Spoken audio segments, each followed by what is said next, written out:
Hi, everybody. We are back with Ciarra Greene. Ciarra is a member of the Nez Perce tribe, and part of their culture is Nimipua culture, which the tradition emphasizes environmental stewardship, and that's part of what drives Ciarra's academic, professional, and personal endeavors. So we want to welcome Ciarra. Thanks for joining us.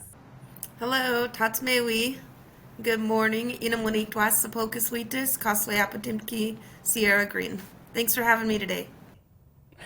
We are so excited to have you joining us, and it's very interesting to talk about, throughout the conference we've been talking about how science is society, and really your society drives a lot of your work. Can you tell us a little bit about that?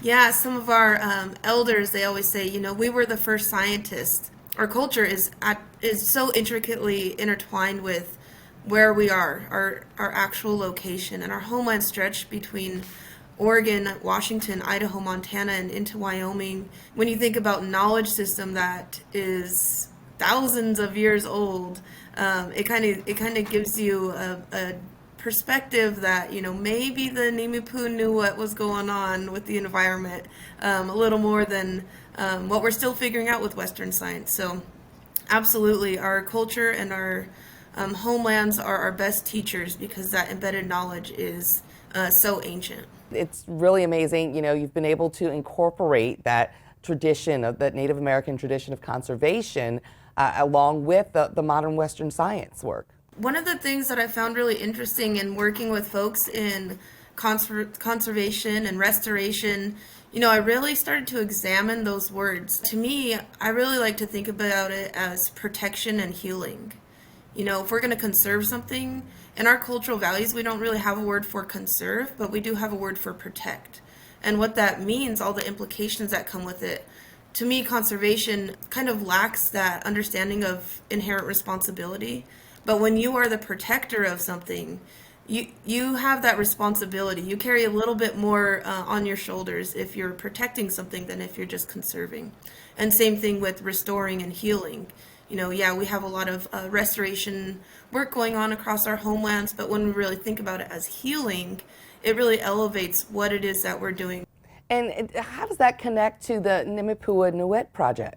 Nimipua Nuet means Lifeways of the Nez Perce. And my colleague and we sat together and we have both done multiple youth camps. And if you've done any sort of youth camp, you know that the chaperones, the counselors who are adults, they say, you kids pay attention. We didn't have this when we were your age, elbowing their way to the front because they want to see, they want to learn.